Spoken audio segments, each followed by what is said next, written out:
कौवा और अन्य पक्षी। एक कौवा एक जंगल में रहता था। उसे कोई चिंता नहीं था और वह अपने जीवन से पूरी तरह संतुष्ट था। एक दिन वो उड़ते हुए वह एक तालाब के किनारे पहुंचा और वहां उसने एक उजले सफेद हंस को तैरते हुए देखा। उसे देखकर वह सोचने लगा, ये हंस कितना सौभाग्यशाली है जो इतना सफेद और सुंदर है, और इधर मुझे देखो, मैं कितना काला और बदसूरत हूँ।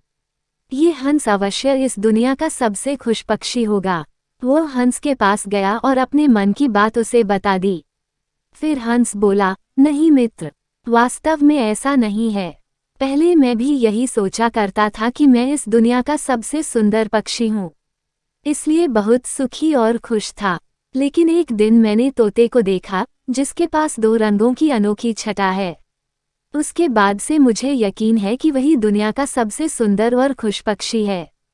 हंस की बात सुनने के बाद कौवा तोते के पास गया और उससे पूछा कि क्या वह दुनिया का सबसे खुश पक्षी है। तोते ने उत्तर दिया, मैं बहुत ही खुश जीवन व्यतीत कर रहा था जब तक मैंने मोर को नहीं देखा था। लेकिन अब मुझे लगता है कि मोर से सुंदर तो कोई हो ही नहीं सकता, इसलिए वही दुनिया का सबसे सुखी और खुश पक्षी है। इसके बाद कौवा मोर की खोज में निकला।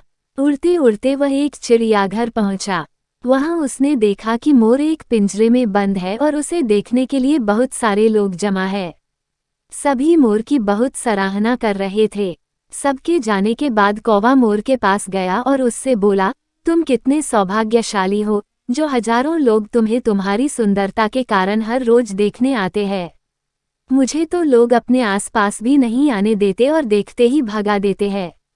तुम इस दुनिया के सबसे खुश पक्षी हो ना। कौवे की बात सुनकर मोर उदास हो गया।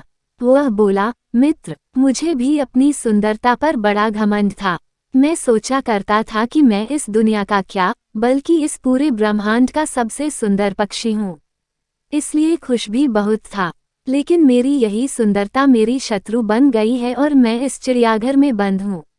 यहाँ आने के बाद इस पूरे चिड़ियाघर का अच्छी तरह मुआयना करने के बाद मैं इस नतीजे पर पहुँचा हूँ कि कौवा ही एक ऐसा पक्षी है जो यहाँ कैद नहीं है। इसलिए पिछले कुछ दिनों से मैं सोचने लगा हूँ कि काश मैं कौवा होता तो कम से कम आज़ादी से बाहर घूम सकता और तब मैं इस दुनिया का सबसे सुखी और खुश पक्षी होता।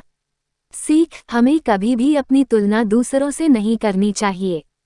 भगवान ने हमें जैसे रंग रूप में बनाया है, हमें उसी में खुश रहना चाहिए।